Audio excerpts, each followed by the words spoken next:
I got to ask Dan with glee, who would you rather be, the Miami Heat or the Boston Celtics? But David Sampson joins us here on the Dan Le Batard Show local hour, as he does every week. Make sure to follow him on Twitter at David P. Sampson. Also follow his podcast, Nothing Personal with David Sampson. Welcome aboard, David. Thank you so much for joining us. Last we spoke to you earlier in the week, we covered the Oscars and the slap, and we haven't really gotten your thoughts on the ensuing apologies and tour dates in Boston that saw Chris Rock receiving a standing ovation.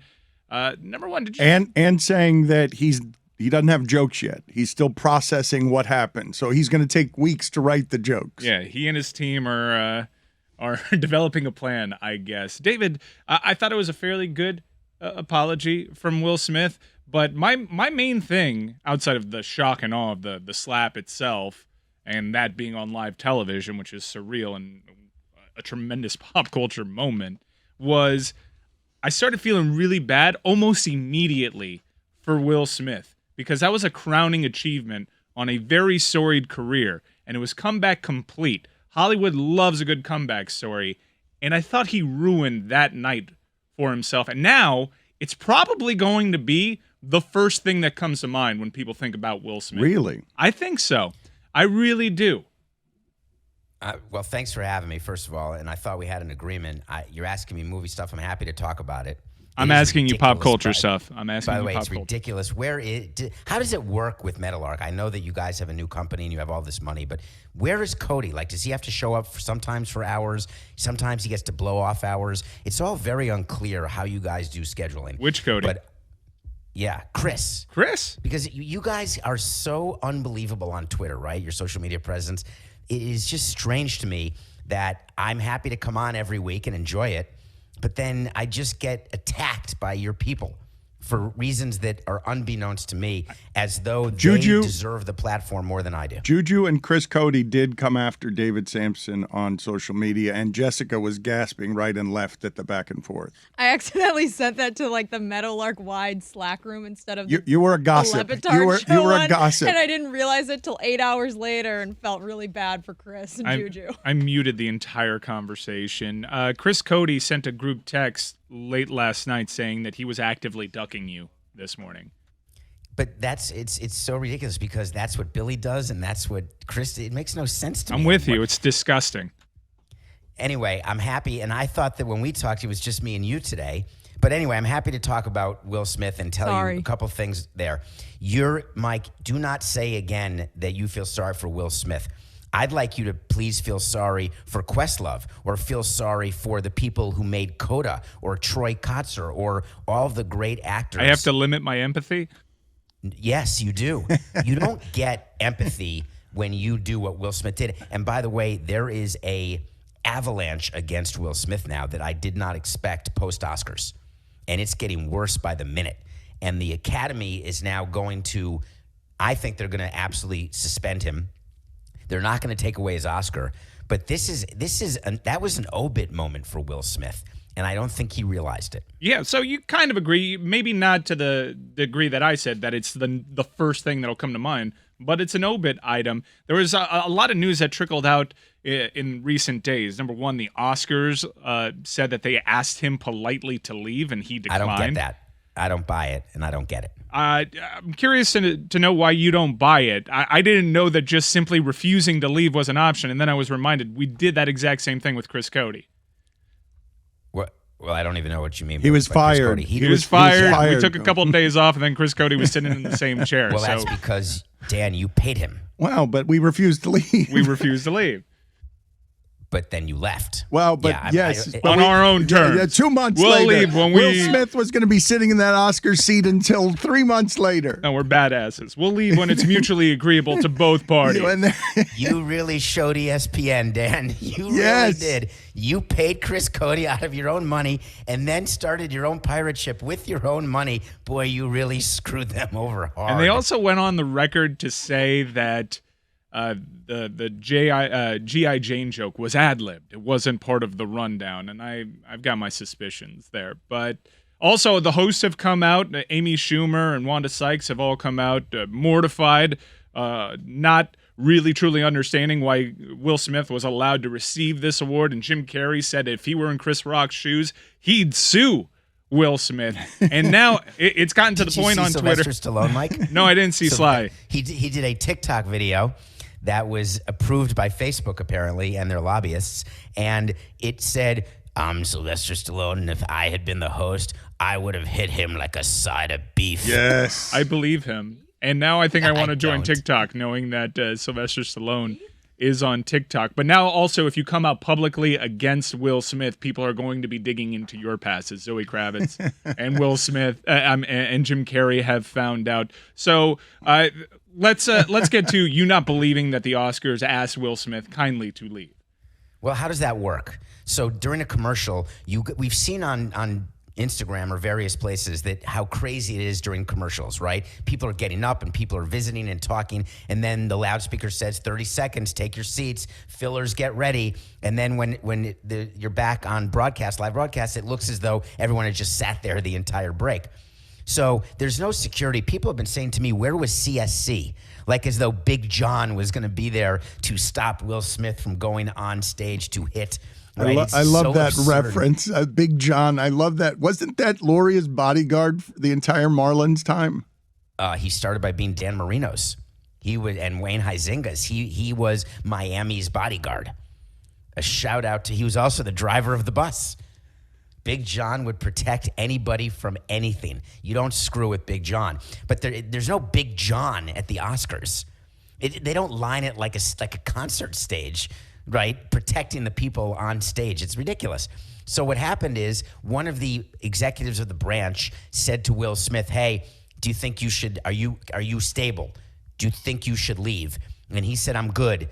Denzel said, he's good. Remember, Denzel was right there, and Denzel is this huge presence in the Academy. So they didn't exactly put handcuffs on Will Smith and said, get out now with 3 Big Johns. That's not how it worked. So you're saying he refused like he was some sort of Nelson Mandela type figure that like but what's disobedience. what's with all the pearl clutching? You're in entertainment. I understand that it was wrong, but the launching investigations and everyone gasping and you can feel bad that Will Smith ruined a wonderful moment. It's not something you see every day, man. No, I understand, but the Academy, as if it's protecting something sacred. I know it believes it is, but many of us look at that and laugh. So what they're trying to do is they are being reactive because they were hoping this story would just end after a day or two. But Chris Rock is now being followed by scores of paparazzi wherever he goes. It's been a huge boon to his business. He's on this comedy tour, and the tickets have now gone up in price, doubled in some cases. And people are waiting for him to talk about it. And Dan, Chris Rock has said, I'm not ready, and he's claiming I'm just processing it still, which is code for I don't have the exact script yet that I want to say, so I'm not going to say anything. We've gotten all the pop culture thoughts, I think, for the week on Will Smith and Chris Rock and the slap. Yesterday, there was more movie news that made everybody sad.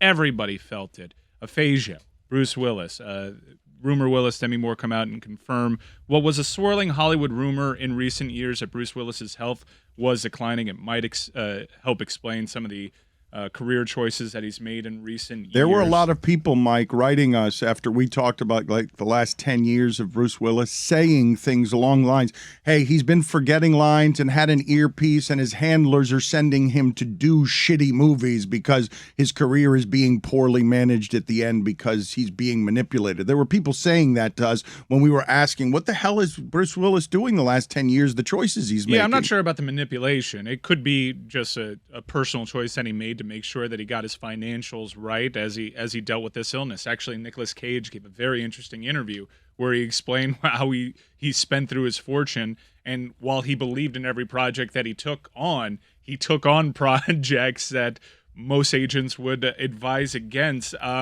Let's start with Bruce Willis. Before we talk about the illness and the recent career choices, where do you rank Bruce Willis as one of the great action stars, as one of the great movie stars? He was part of that Planet Hollywood triumvirate with Stallone and Schwarzenegger at a time. You could argue he was the biggest movie star in the world. Triumvirate. Sorry, my bad. It's fine. He's not, right? No. He's great. No. He's funny. I won't jump in down your throat Moonlighting. the next time you do that, which is a lot of fun. A good action star. But he's not the Mount Rushmore of action stars. He's not Clint Eastwood or Chuck Norris, right? Ooh, man, I disagree. If you're part of the original 3 owners of Planet Hollywood, you're one of the great action stars. He has Die Hard. He has The Fifth Element. He's incredible. He is a top 5 action star of all time. Yeah, no doubts. In fact, his dramatic turns were the real surprise. While he took more dramatic roles in the 90s, led by Pulp Fiction, where he's still playing a tough guy, and then The Sixth Sense, then his dramatic chops started getting more respect. But this guy, I mean, he became a movie star as an action star. How about Steven Seagal, Jean-Claude Van Damme, What about him? Bruce Lee, Chuck Norris? You're putting them over Bruce Willis? David, those as action stars, but- not their overall body of work. No, let's talk no about way. no. He had the Die Hard franchise, which is a great action movie franchise. If you look at his box office with his action tentpoles, they blow away Steven Seagal. I think and David JCVD. thinks action star is almost an insult to an actor. That Steven Seagal and Van Damme aren't like really actors; they're just action stars. But Tom Cruise is an Bruce action Willis. star. I mean, Yeah, Tom Oh, Cruise. I is, don't think Tom Cruise is an action star. okay, at all. so this is Really? just us disagreeing. No, the on distinction premise. he's making is that he thinks of them more for their movies who are non-action movies. I think is the distinction he's making. I'm than for not their action claiming. I'm movies. not claiming Bruce Willis is a one-trick pony. I'm saying when he decided to do action movies, he was damn good at it. I agree with that. But I want to give him way more credit than I think. I think when you just call someone, I agree with you on this point, Dan. When you call someone an action star, I think it's pejorative, actually, in terms of their overall body of work. When you've done Look Who's Talking and 12 Monkeys and Die Hard, and you've been in Moonlighting, I think that you've got to get way more credit and ignore the last 10 movies he's done, because you're right, that was simply getting his financial house in order, knowing that his ability to earn money was ending. He will never be in another movie at all, and it is a terrible disease. But I just wouldn't call him only an action star. I think it's insulting to him. He won't be remembered as an action star. How about that? I meant no disrespect. I called him one of the biggest movie stars on the planet at the time. I am curious to know. Give you some time here to prepare your top 5 Bruce Willis movies. I'm sure Stugotz has a list of his own. In the interim, though, Mike, I will say that I had not heard of aphasia. That was not something that I'd never heard that expression before now, that there was something out there that would rob you of your ability to communicate. It would impact your cognitive abilities. It would make it hard for you to speak or understand language. I think of that as post-stroke stuff. I think of that. I didn't know it had a name. I have a close friend whose father died from aphasia, and it is, and I talked about this on today's show, Nothing Personal, which is going to drop here shortly. It is a nightmare. It's a nightmare for the family. It's a nightmare for the person who has it, and it's degenerative. There is no cure. It does not get better. It only gets worse, and it results in death, and it is incredibly, incredibly sad. So they don't know exactly. Could it be brain trauma? Could it have been a stroke? They just don't know. But the announcement that was made, for those of us hoping and praying that it's something that you just take 2 Tylenol and you're better, that is not going to be the case, unfortunately. Top 5 list of Bruce Willis movies. I don't know if you're ready for this because you've been busy talking. Perhaps it's something that you formulated over the course of the evening. I don't know if he would have action movies in his top 5, but we begin. Die Hard? Are you kidding me? I don't know, but David likes Matter with thespians. you. David just told you that action movies are not, not his preferred style of movie. Number 5, David. Look Who's Talking. An old one with babies that has babies. Get outta here. Yes. I recently saw this film, and man, movies were different in the late 80s, early 90s in terms of what they marketed to family audiences. Number 4. Wait, he had thoughts on Look Who's Talking. No, I had does? thoughts on the fact that, Mike, you and I did a Bruce Willis top 5 list in August. And I don't recall what it was. It's so different I have now. a top 5 list today. We did one in August? Yes. I didn't know it because I said on Twitter that I was going to prepare a top 5 Bruce Willis list, and one of our listeners said, hey, you and Mike already did that. All right, well, That one listener isn't the boss this here. is different. I'm like a dog with a bone on them. I'd like to do it every day. Yeah, Number go ahead. 4. Blind Date. Get out of here. I would have remembered how bad your Bruce Willis list was. I'm sorry. Jesus. You never did this before. Did you just select 2 movies that have John Le Batard in them with Bruce Willis? Number 3. He's trying to make a point, Love Dan. Night Court. No, I'm not. Yes, you are. 12 Monkeys. Oh, God. Well, that's That's all right. No, that's okay. Sort of Hey, action. John Le Batard was in Look Wait. Who's Talking? I don't know, but I No. thought it seems like he should be. No, it John does, but no. Larroquette was Kim Basinger's husband. It's in Basinger, Blind Date. dipshit. Fine. Whatever it is, I got 9.5 ways I could pronounce her name. 12 Monkeys, Stugotz is a great movie. Number 2. It is. Number It's 2. deserving, David. John McClane, Die Hard. The original Die Hard. Should be number 1. Number Well, 1 This is is going to be very controversial. No, it's not going to be. It's going to be I his agree. best movie. Go ahead. Number 1 is Pulp Fiction. I saw part of that last night, and he was great in Pulp Fiction. Pulp Fiction's the rare movie, David, that has like 5 scenes or 6 scenes you remember forever that everyone can talk about. And it's hard to say it's a Bruce Willis movie. So that is sort of a violation. When you look at the other movies here, those are Bruce Willis vehicles. Pulp Fiction is not a Bruce Willis vehicle. It's a Samuel L. Jackson. It's a John Travolta. It's a Marcellus Wallace, Ving Rhames, right? But you have to just include it as number 1 for all of those actors, I believe. Your list, though, 4 and 5 being ahead of Sixth Sense is offensive. Like I had Unbreakable, Armageddon, Sixth Sense that just got cut. They could not make the top 5. I loved Unbreakable and Sixth Sense. Stugotz, are you ready to Yes. do your top 5 list? I am, yeah. Number 5. A Good Day to Die Hard. Number 4. Die Hard with a Vengeance. Number 3. Live Free or Die Hard. Number 2. Die Hard 2. Die Harder. And number 1. Die Hard. Yes, an excellent list. And the only true list, the correct list. David Sampson got everything wrong. You dragged Tom Brady today on Nothing Personal? Well, it's just he's trying to make you feel like he had nothing to do with Bruce Arians not being the coach, and that's just wrong. It doesn't work that way.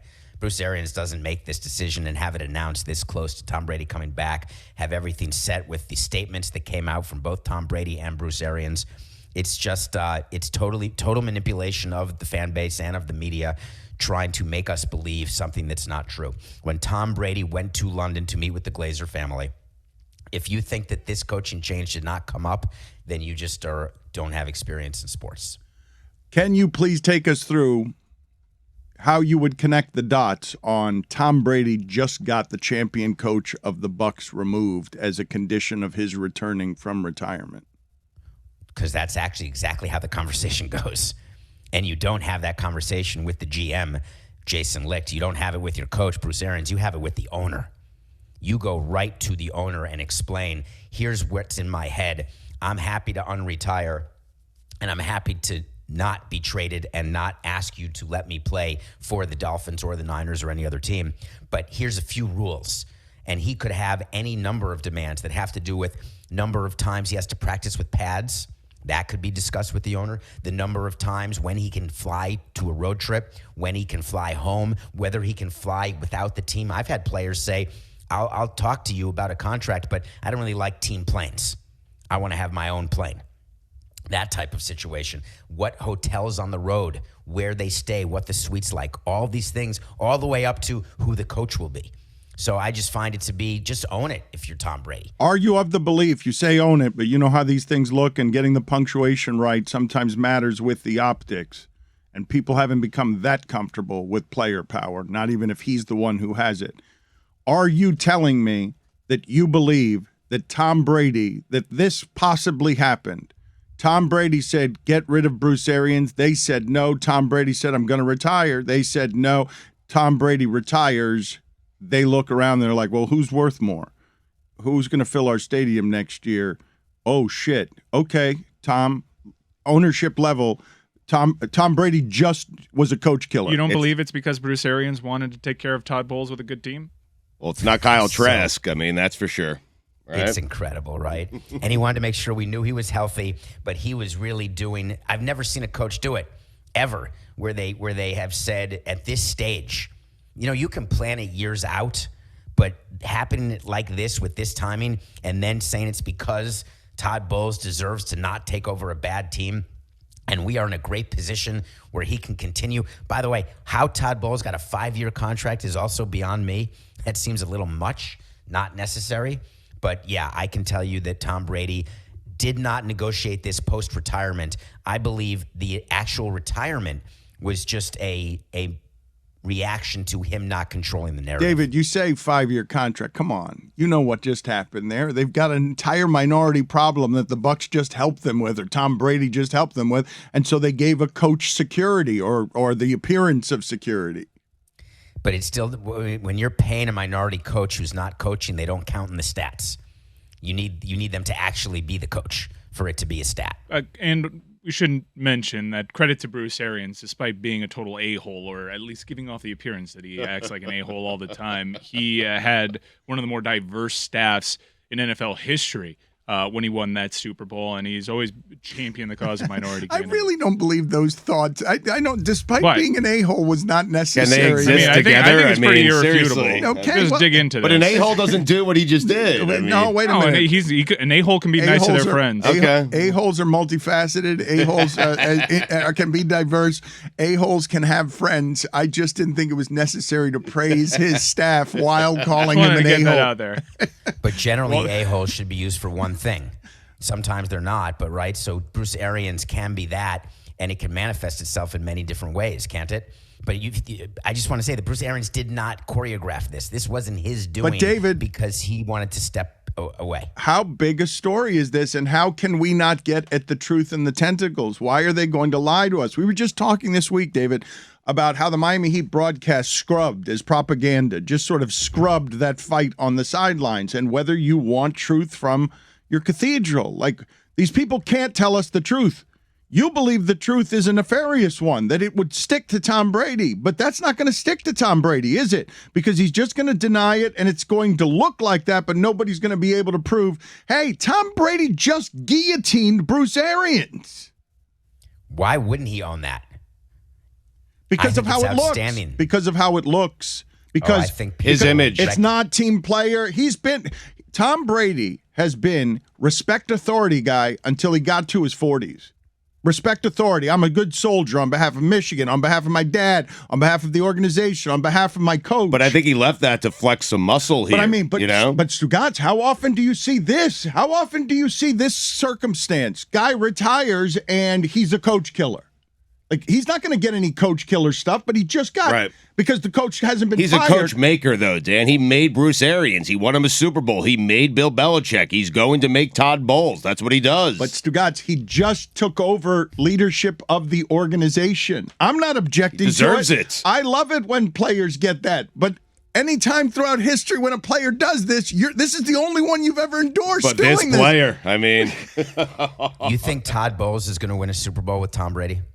I think he has a good chance, yes, in the got NFC. Yep. He's got a team that matters, whether he wins or not. He's got a relevant team that matters. He's in a division where Matt Rule is the longest tenured head coach. Yep. Tom Brady just got him a good coaching job. Todd Bowles just got a good coaching job because Tom Brady great unretired. Hold on, Todd Bowles is a really good defensive coordinator. The Bucs have had a great offense with Todd Time Bowles. out. Todd Bowles was 24-40 with the Jets. With the Jets. With the Jets. No, No, if Tom Brady wins this Exactly. guy a Super Bowl, he can win anyone a Super Bowl. But I Todd, mean, Todd Bowles is deserving of a chance to be the head coach of a football team. I don't think you I should agree. take credit away from him and what he's done with the Buccaneers over the last few seasons and say that he only got this job because of Tom Brady. Whoa. He might have. Who was discrediting him? Tom Brady's just ordered a hit on a champion coach who had the kind of resume that All it's of this is speculative. This is I don't know that for a fact. okay, it's all speculation, but a circumstance that we have not seen before. Retiring, unretiring, that was weird. What happened there? Going to meet the owners on the other side of the country. And then a couple of weeks later, at a time that no coach would actually choose this, not now, just a couple of weeks later, this happens in the other side of the ocean. This happened though. The pond. We just did And we you should see this? also point out the Brian Flores lawsuit is something here as well, where it was alleged that minority coaches never get a second chance. Todd Bowles is now getting a second chance. And so the NFL gets to say, by the way, you can coach the Jets and stink, but your career's not over. You're going to get to run another team. Yeah. So this is another example that you can show to the judge or during settlement talks, et cetera. I actually thought that this might have been in the works, but it'd be Leftwich getting the job. But obviously the seniority goes to Todd But Jessica, Bowles. are you of the belief that this didn't happen because of that? Todd Bowles is not the coach today because Tom Brady wanted a different coach. I don't know. I mean, I can't say. But what do you think? I don't know what I think. The timing is certainly strange, and I think that we all tend to jump to conclusions without really knowing what the facts are there. But I don't think I can really speculate on it. Back you up. I don't really know what the seeds of this are, but I do agree with what some of David and Dan are saying, that nothing in that organization is going to happen without running it by Tom Brady, who they were trying to coax back out of retirement. I think that's totally a plausible scenario. But yeah, I hadn't really heard any reports that Brady and Arians weren't getting along. And there were tremendous reports about Arians and Brady not getting along in Brady's first season. There were some reports. There was some, Arians didn't sugarcoat things in public, and sometimes when they lost, he wasn't gentle with Brady. He was blaming him a lot in that first year, to your guys' point. But the thing, David, you give us your perspective because you know how these things work and how they're negotiated. You believe that Tom Brady is lying, correct? 100%. Yep. And you believe the truth is what? 100%. That Tom Brady came back to the Buccaneers with the absolute confirmation that Bruce Arians was not going to be his head coach. And then they worked out whatever dance they were going to do, hoping that dance would cover up, because Tom Brady is the type of person, which to me is the worst type of person, who wants all the power but wants to have people pretend that he doesn't have it. It's LeBron James claiming, I got nothing to do with Vogel being the coach or with Carmelo Anthony being on the team. I'm not the GM. Just own it. Just say, yeah, this is what my role is. I deserve it. I am the best there ever was, and I have agreed to grace Tampa with my presence again, but here are my list of demands. All right, what David. would be wrong with that? All right, David, you're the host of Nothing Personal, and every week you join us, you give us a review. What's your review for the week? It was the Bruce Willis top 5 list. That was your review? Okay. All right. Listen, I can review. I watch movies. I'm in the middle of a series right now, but I don't want to talk to you about it because I'm going to review it later. It's an old Hulu series. But how about if we review? No, I'm not doing it. Okay, very good. See you, David. David, thank you. Weird. Appreciate it. It was a little Odd strange. ending. I don't know. You think Chris Cote is ducking David Sampson? No, he sent a text saying, guys, I'm a little scared of David. Yeah. That's what he said. I wanted to do a full review, but you told me that we're doing a 26-minute segment, and I wanted to do the entire Marvelous Mrs. Maisel season 4 and get into a talk about Judaism and why so many Goyim are loving that series and how they did it and the brilliance of it, but you gave me a hard out time, which we never have on the local hour, because you want to talk about the Heat. So I'm not going to waste your time with a 30-second review so that Adnan and Cody have more sort of, arrows in their quiver to say, look, Samson sucks at this. They're in your head, man. Well, let me ask Jessica this question, Chris Cote, because I've been meaning to get to this for a while. I don't think David Sampson is sensitive at all. I think he's made of wires. I think perhaps those wires cover up a few insecurities that are buried deep, deep, deep, deep down, but not even he knows where they are. I believe that none of this stuff actually hurts him. But there are some people around here who believe David to be sensitive. So what is the truth? Are you asking Jessica or me? I feel like we should ask David. David, what is the truth? If you guys think for 1 minute that Billy Gill or Chris Cote or Adnan Virk or anybody can in any way impact me on any real level, then you just are not knowing who I am. That's what a sensitive person would say. Mm-hmm. that is what a sensitive person in your would dome, say. man. That is what an insecure person who was wrapping it up in all the armor of bravado, that's what they would say. Yeah, no one lives rent-free in my head. I don't have enough space. I don't have enough bandwidth. Keep digging that hole. I'm not digging at all. Who's I'll right? text you later. Mike, who's right here? When people think that David Sampson is sensitive and David Sampson says, I'm not sensitive, what's the truth? You're asking Mike the truth on that? Well, just Mike. I mean, Mike spent a lot of intimate time with him during the pandemic. That's Dark Mike now. times. They crawled through the pandemic together. Hell yeah. Him and Mike. So is Samson? I have not found him to be sensitive. I think he's sensitive about different things, but in terms of personal insults, he's heard every single one of them in the book. Was that an answer, David? I'm not sure. No. It doesn't answer the question. See you, David. You went to Mike as an expert there, though. An expert on David, on intimate David. Yeah. Oh, yeah. Dan Stugotz. Yo. Would you rather be the Boston Celtics or the Miami Heat? Wow. Is it that question from earlier in the week? It was a real doozy. Mike did not want to talk about it earlier in the week, Stugotz, because the Heat, this was the conversation before the Williams injury. We were talking about the Miami Heat have been the best team in the conference all season, and then they have a 4-game slip, and now Milwaukee and Philadelphia and Boston, everybody's there. Boston starts 18-21, and Boston since then has been totally overwhelming, but they've now lost a key player. Miami goes into Boston last night, and it felt like an old-school, fun playoff game at the end where it's back and forth close, and the defense is clamped down, and of course, as we all had it before the season, Max Strus dominates Jason Tatum and everyone else for the Celtics. Crazy. And in crunch time, in a big moment, the spot starter, Max Strus, who just knocked out lambasted Duncan Robinson from the starting lineup,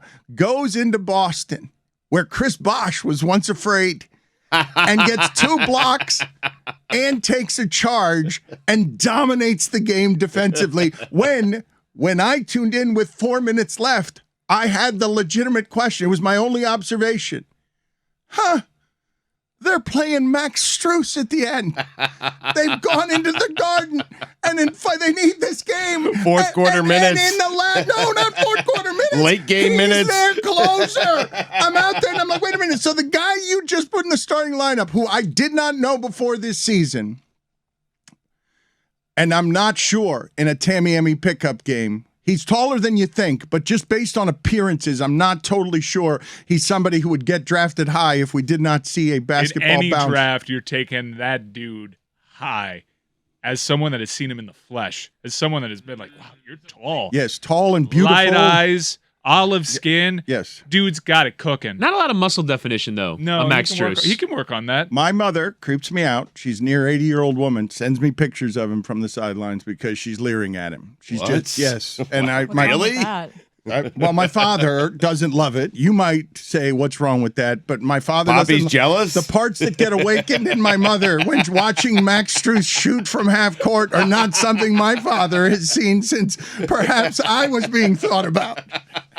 It's one thing to go into the starting lineup and knock out Duncan Robinson in that contract and knock him to the bench. It's another thing entirely to be closing playoff atmosphere type games and winning games with your defense, which I'm not sure that's sustainable, but dude locked people up in the Struscow. Well, this is what I think is going to be the remedy that the Heat have, if there is one, for they're going to have offensive problems late. Because it wasn't just a couple of bad shots in that game. They also missed the 2 mid-range jumpers. They had the way to close the game would have been just Lowry or Butler hitting one of those mid-range jumpers, and they got the shot, but they missed it. And then there was a terrible shot by Lowry. But in late game situations, you're best scenario, really, with the Miami Heat is Jimmy Butler going to get free throws? Like, that's going to be the right? Like, you can get people who can make shots, but this is the weakness of this team. I mean, if you look at Jimmy Butler's clutch numbers this season, he actually doesn't get free throws that often. So that would be a concern. The one thing that I saw last night that I thought was an appreciable difference is I actually think, and I went back and looked, it's actually been like a 4 or 5 year problem for the Heat in terms of their clutch numbers on offense. They've been bottom 10 in the league on offense in clutch situations for like 5 straight seasons. Oh, but isn't that a byproduct of simply them going at the very end, squeezing out the very last bits of what they had of Wade there? Like, they were great at it, or greater than most, because keep in mind, I mean, in that 4-year span, Wade's probably one of those years in terms of sample. I do think that this is the greatest criticism that I'd file of Eric Spoelstra, is that I think in late game situations, they resort to a style of offense that is, for me, antiquated. They play 45, 46 minutes of good basketball and then become something else in the last 2 minutes. They tighten up. And when, it's not they tighten up. It's a different offense. It's just You're right. They run an ISO offense. Yeah. And so I think last night what I saw is they got good shots. And they just played normal basketball. Like Kyle Lowry taking a pull-up jumper from 15 feet, not terribly contested, is a good shot. You just are banking on him to make it. So I thought that their offense worked well in that situation. They just didn't make some of the shots to completely close the game. They did so via the defense of Max Strus. But I felt like it was Crazy. I felt like their offense was aided by the fact that Max Strus and company were getting stops on the defensive end, which led to transition opportunities, and thus you didn't see the ISO ball. If they get in a situation where they have to match anybody shot for shot in the game's final moments, I'm not exactly crazy about that if the defense has an opportunity to set themselves in the half court. But Jimmy hit a shot last night down the stretch. Lowry, as Chris pointed out, hit a shot down the stretch. The guy that was getting to the foul line. They missed the shots that No, we're Lowry talking. hit a 13 or 14 footer, I think, But right? I'm talking the last 2 minutes. We're talking about when the game's being decided, last 90 seconds, 2 minutes. They got two bad shots. Lowry near half court. Tyler Hero, sometimes he makes that, but it wasn't a great shot. And then they got two mid-range jumpers that they missed when the game was being in the back and forth of the last 2 minutes. And what I think, Mike, is happening with the defense is I think that's what you're going to have to count on with the Miami Heat. I look forward to seeing these two teams play in the playoffs if indeed Williams comes back in the second round, because at the end of games, one of them's going to have Tatum, but Tatum didn't do anything in that fourth quarter. Like Tatum It's in the Struscow. Tatum didn't. It's not just that Tatum did nothing late. Tatum did nothing. He didn't even take shots in the fourth quarter. Yeah, I've got a couple of thoughts on the Celtics because I was very curious to see how they would look without Time Lord. And initially, though I did have an issue with how that game was officiated early on, it was tough to get a read, but they figured it out by the end. Initially, I thought the Celtics' interior defense was stellar. Miami couldn't do anything on the inside, and then I got the perspective of the Celtics fan, and I realized that Kyle Lowry was doing a lot of damage from the perimeter coming off of screens, and not having Time Lord out there really affected their ability to switch effectively in the clutch time. You mentioned the second round, and I do think it's why I thought it was a big deal.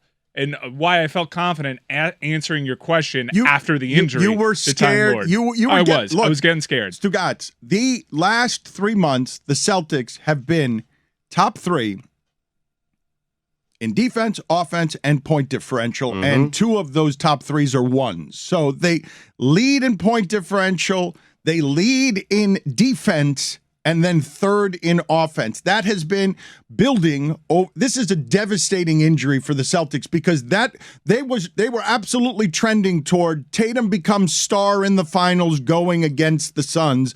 This injury, because of what it does to their defense and what you just saw from Tatum last night, right? What it makes it harder. The Celtics are a notch below where they were, and it looked to me like they had passed they had the ability to beat the Heat. But he's expected to be back in the second round. Yeah. Williams is. Well, that's one of the things I wanted to discuss is, the history of people rushing back from injury in the playoffs. It doesn't always work out. Sometimes it screws up your flow. They're talking about working them into the second round. And the second round is interesting, given what we saw come out of Toronto. If the Celtics match up with the Toronto Raptors, given the COVID policy, and NBA Twitter did all sorts of sleuthing, and Mike Breen actually gave voice to it. Prior to the Heat game, the Boston Celtics went up to Toronto. There were 4 players that didn't play in that game. Jason Tatum, Time Lord, Al Horford, Jaylen Brown. Tatum is vaccinated. Time Lord is out hurt. So what was the deal with Al Horford and Jaylen Brown, who, by the way, are on exact opposite sides of the political spectrum? If they are without those 2 players in a series against a good Toronto Raptors team, I don't think they make it out of the first round. I hate that as a conversation. I understand it. Well, it's part of the conversation, I though. know, but it's such... No Time Lord, no Jaylen Brown, no Al Horford. No, that's not my point. No advancing. No, my point is, of course, injuries are a part of all of this, and I'd like to see Heat Celtics with Williams healthy because I thought the Celtics were chasing down the Heat this season. That I underestimate. How come no one's chasing the Bucs? They're the NBA champions. I mean, what's happening You here? can't chase teams that are below you, Stugotz. Well, Okay. and it's not just that, Stugotz. There's no hatred here or past with the Bucs, even though the last 2 seasons have been around the Bucs. We don't hate them. Milwaukee. Nah, it's Milwaukee. I would say I mean, one of the reasons that Milwaukee is not a hugely popular champion is because nobody looks at Milwaukee and has one of these trolls to hate. Giannis is a nice story, but no one hates Milwaukee. Miami and Boston have that pass. I'm dying for those two teams to play more than I once upon a time did for Heat Knicks, and I wanted to see him healthy. But what you're doing there, Mike, with COVID, like, that's a shitty way to do the measurements. Like, we're doing this dance around Kyrie and random vaccinations, and then all of a sudden New York, not even to allow Kyrie, New York to allow it for baseball is saying, never mind, we'll make an athlete exemption. That's a shitty way to decide a season or a playoff series, the idea that guys can't get into Canada. There's an easy solution. Get a shot. Okay, but fine. That's the easy solution, Dan. It should be noted that the Toronto Raptors, Stugotz, they play in Canada. It's a different country, and they all have to get vaccinated in order to cross their border. So that's mandated in order to play games in Toronto. This is a byproduct of having a team in a different country. I'm just saying that shouldn't be. The byproduct of a team in a different country should not be the decider between we get knocked out in the first round and we're a finals champion. Also, we're putting What a home court advantage. We're putting much of the onus on Canada when the onus should probably be on the players that are, Thank you. in all fairness, unconfirmed, rumored to be unvaccinated. Well, the reports are that the Heat and one of the other contenders. No, it's the Celtics and the Sixers that might have issues here because they're not confirming for people that all our players are vaccinated, and the Heat and the Bucs are saying they are vaccinated. But again, this should not be in the, when you get those newspaper who's got the edges boxes on matchups. Like you should. What I'm saying, Toronto owns the matchup with the Celtics. And the Celtics are, they've got this vaccination problem, allegedly, possibly. And with the Nets. That isn't allowed in Canada. Like, I don't know what it can't be a total asterisk on this season, but if that happens, you got to put some sort of coronavirus stain on the standings. Wow. I'm not sure if they're going to figure it out, or I think the larger issue here is Time Lord and the fact that they're going to be tempted if they advance beyond the first round. It's a good nickname. It's a great nickname, especially since there's so many Williamses. You can confuse them easily. I can't confuse anybody with Time Lord. I actually didn't know what his name was because I only ever heard him referred to as Time Lord. They replaced a Williams with a Williams. Mike is right. There's so many Williams. I can't do this. And this goes way back in the NBA. As soon as Brian Williams became Bison Daly, I was like, thank God. Jessica, Time Lord doesn't do anything? There's a Sky Lord Tony keeps talking about. I don't know what's going on. I believe I made up a Skylord yesterday. Dan called me Skylord for some reason, so now I'm just going with that. Have you ever been confused for the Time Lord? No, never. All right. Do you guys realize that tomorrow that Tony and Ron McGill and Bill Lawrence, or Saturday, these guys are going to take to a basketball court and Bill Lawrence thinks he's going to annihilate all of you? Are you guys aware that a 53-year-old creator of Ted Lasso is coming with vengeance into that game? The guy who's a traveling mercenary who wants to look for games in South Florida, I do not want to play against that person. Because that person's good? Yeah, that person is certainly good and has been doing that every year for many years. And even if he's 53, Tony, you were talking that shit, and that shit was lame, in that ass is grass is not something I'd heard since 1970. Well, Dan, remember, this is an old head game, right? These guys are old. I can talk, 70s trash, and they get it because that's the only trash they know. Okay. Attaboy. Okay, you know what? I'm here for that. If you have more of that. Speaking his language. If you have any more of that, I now understand your next level comedy of I was going for an insult he would understand.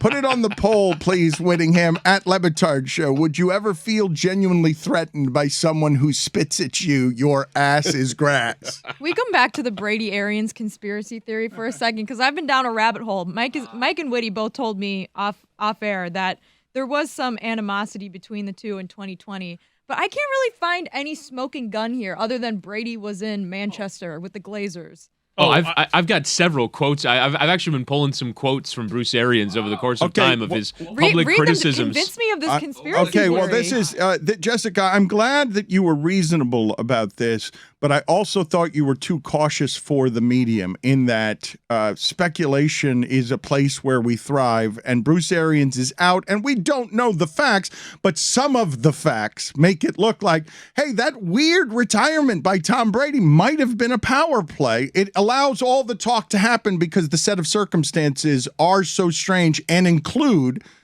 a coach we all thought was safe now going and doing another job in the organization in a way that's not something you see very often.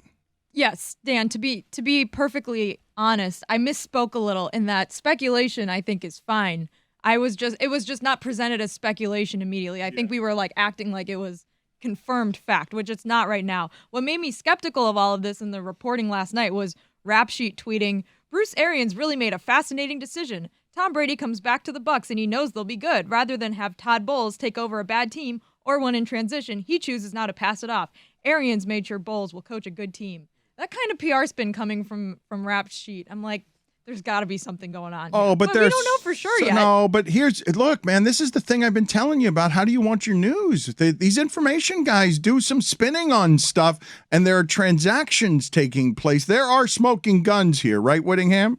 Yeah, I mean, it's just been sort of a steady stream of criticism from Bruce Arians towards Tom Brady. I've been kind of doing Google searches by date over the last couple of minutes. And here's one from Greg Allman, who covers the Bucs for the Tampa Bay Times. We don't like to throw to running backs if we don't need to. Bruce Arians says of struggles with backs and catching, saying they're intended to be dump-offs if other options aren't open.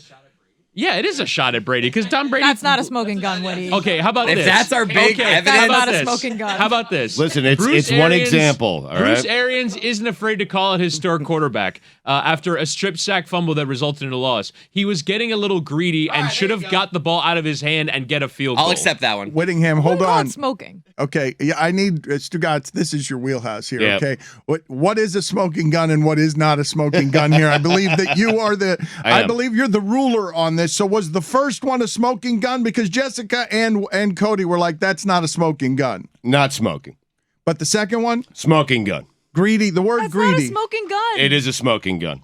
I'm the authority. When I tell you it's a smoking gun, it's a smoking Jessica, gun. you have to Yes. run it through the translator of men want to be tough, but they're always in their feelings. If Tom Brady sees Like the word Samson. greedy said by his coach in public, it would be a huge, huge slight. Chris Cote, look at this. He really enjoyed Jessica getting in a dig look at who's Samson. here. And Yeah. he comes in a few minutes after Samson. I've never wanted car trouble more than I did. I brought my car in yesterday just so I could be late today. I pre-planned that. Why did you confront? You told them to mess it up. I was like, please take your time. Why did you take your confront? time? What happened with you and Samson on Twitter? What happened? I'm just done with that guy. Just done with him. Just over it. I don't really even want to do this right now. I don't even want to give him the time of day. I'm just kind of over him. You guys can talk to him every week. I'm just kind of, I don't know. I don't like the cut of his jib. Wow. Can we move back to the smoking gun? I thought Stugotz was the expert on the smoking gun no, because he was the expert on smoking. no. I'm trying to deflect No, away from no, Chris I'm not, having and to I'm answer not, the no, difficult I'm not, questions. no. We've What- all been in this position in this room with this thing, and I'm with Chris on this. Does one. the thing. He's so no. Everything he says, nothing has emotion. Nothing. No emotion gets. It's like shut up. Yes, it does. You're like all of us. You get emotional with things. You have. Your biases. You cry, you bleed, It's just you're like human. he tries to come Yeah. off like you can trust what I'm saying because there's no emotion here. It's like okay, over it. And this is the feeling of everyone in the room is he's too sensitive. Maybe I'm being too I'm being sensitive right now. I'm okay being But at least called you can sensitive. admit it. Right. Yes. You came. He keeps taking shots at Adnan. He went after Juju. I'm just done with this shit. I'm just over him. This is what happened. What happened here, if we got to get into the silly mechanics and the soap opera, Juju has the highest Q rating of anyone around here, and Juju is always counted on to give you truth that has no distillations in it. And Juju gave me courage. I saw his honesty. I'm like, you're right. I don't like him either. And so Juju, that's not what Juju said. Juju said his reviews were mid, And Juju did not say he did not like David Sampson. He said salute to David Sampson. Dan, they were not mid. They were Reggie, which is worse than mid. I have my tears of gas if you'd like those. And I'm not saying I don't like David Sampson. I would like those. I'm just over his shtick. I'm just done with it. Maybe I'll be back in a couple weeks. Why'd you send a text saying you were ducking him? Chris, I want to give the audience who might not be watching your every social media interaction the backstory on why it is everyone's beefing as you announce you're done with David Sampson and come in late to avoid him. That's right. Juju comes after Samson. I don't know whether Samson even knows who Juju is or has met Juju. And then whatever it is that happened with you guys and Samson not being on Adnan's podcast and Samson wanting to talk the Oscars around here on the show and not doing it on a podcast for the Oscars. I don't know if he came after Cinephile or whatever, but you defended Adnan Virk like a righteous, pissed off producer defending Adnan Virk. I don't know what the back and forth was between Samson and Adnan. He just takes a lot of shots at Adnan, just like he does it in a way like, I don't hate Adnan. You can hitch yourself to that wagon, that review. It's like he does these like passive aggressive things like, I'm being completely like, I don't have any emotion in this. I'm just telling you how it is. It's like, no, you're clearly a little, I don't know if it's jealous that Adnan's with LAF because he wants to move. Like, there's clearly something he has against Adnan. Adnan's one of the nicest people ever. Maybe you say he's not great at review, but he's like taking these shots, and it's just you're defending Cinephile. I'm just defending not being a jerk and like not being clearly emotional about something and then acting like you're like incapable of being emotional about something. He's clearly sensitive, like a lot of us are. Maybe I'm being sensitive with this, but I can admit I'm being sensitive. David, feelings, they happen, emotions happen. You went at him. Say it to him. You went at him on Twitter. I don't want to go. I don't want to do this. Why? But you did it. He said to you, you could have reached out to me privately. You said to him, you could have said that to me privately, right. And neither of you talked privately. Right, no, he texted me. I didn't text him back. Oh, wow. That was after all of that, though. After yesterday, he sent something like, I think he sent me a text saying, "We make me laugh." He likes that one. I just did not respond. What does that mean? I think that David Sampson, as movie reviewer who comes in here and pisses everyone off, would make for good content, but you guys keep fighting amongst each other. Nobody likes him. And well, that has been the case. It's generally been the history. I know, but me and Dan like him. It's like I would say He dropped Hitler in my lap last I would week. say to you, Well, not Stugotz, literally. that what I like is good content, and he is relentlessly good content. Again, pissing everyone off and throwing an ingredient in here that you don't hear spoken about anybody. So all sorts of brush fires happen around him that I think are funny, and he happens to have an executive viewpoint that I haven't heard anybody ever speak about that freely in sports analysis. Please, it's one note. Oh, it's all business. Business is cold. He should just say that about every discussion we have. Business is cold. It's all about money. I'll stand alone here. If you just like the content, I like the content as well. He's been with us for a very long time. I happen to like David Sampson. Yeah. Now, I love Adnan, but I like David Sampson. Oh, I like David too. I like David. I'm not personally, anytime I've met David is incredibly nice. Yeah. It's just the way he tries to come off, it just rubs me the wrong way. And then he goes after people passive aggressively on Twitter, acting like there's no emotion. I don't know what instigated your response. I know your response was a level of hostility that I'm not used to seeing from the Jolly Cody. Like you charged that should at tell him, you something. You charged at him like a red-headed bull because I don't think I've known you since you were a kid. I don't think I've ever seen you enraged. I've regretted that tweet because I'm just like, this is not my character. This doesn't fit me. But it just was how I was feeling in the moment. Being a successful highlight owner has changed. Yeah, it really Exactly. is. Maybe it is that power and the confidence of that. But it's just, I just felt the disrespect to I'm done. It's really I think that's what happened. He's going because after Adnan, and it seems personal, and then he tries to veil it with, I'm not emotional about this. If you get to know Adnan at all, you say to yourself, how can anyone dislike Adnan or disrespect Adnan? He's such a nice person, and David has done that. So you're protecting your guy. I understand that. There have been flashes with Chris Cote behind the scenes. That it's kind of gone to his head, the fact that the Cessa Cyclones are seemingly punching their ticket to the final. Manny's performance last game was a little suspect, but we'll talk. I talked to him personally about that. I don't need to air things out on the air. Like there's the team's doing well, and they're getting a little, they're feeling themselves a little too much. Not sure why all of that led up to him taking a sip of tea and throwing it at Hildy because it was too hot. I'm worried about what I've seen from him. on this front? Because as we've arrived, I'll be out there this Sunday again, and this team needs. I'm going to bring them down a peg or two. Carl, peg or two. What are we bringing them down? A peg. Well, You're the owner. You better get that right. However, it is that you a peck speak and a peg. You know what's good? A good loss sometimes, just to humble the team. Yeah. You know. Yeah. Look at the Heat. They seem to have righted the ship after all that animosity boiled over. Exactly. I might bring this telescope on Sunday because it feels powerful. A telescope. Like, what's going on here? Like you're looking in on them. Yeah. You know. Yeah. I admire Chris's loyalty to Adnan because I think if this situation were somehow changed and Renee or Kate or any of our other co-hosts that we produce with was under attack for not having good movie reviews or whatever it is, Roy and I, we would be ready to kick some ass, right, Okay, Roy? well then allow me and Mike Ryan. I don't know. Maybe Mike Ryan doesn't want this. Then allow me to defend it because Lord knows I've had to defend it for 15 fucking years. To Mike. To everybody. To everybody. How could you get into any kind of business with that guy? The Marlins banned him from talking to us. The owner of the team threatened to fire him the only time he's ever done this if he kept coming on the air. I thought that what he provided at the microphone, whether you believe him or not, was unusual enough and different enough for the discerning who are listening to recognize it as expertise, whether you think he's a scumbag or not.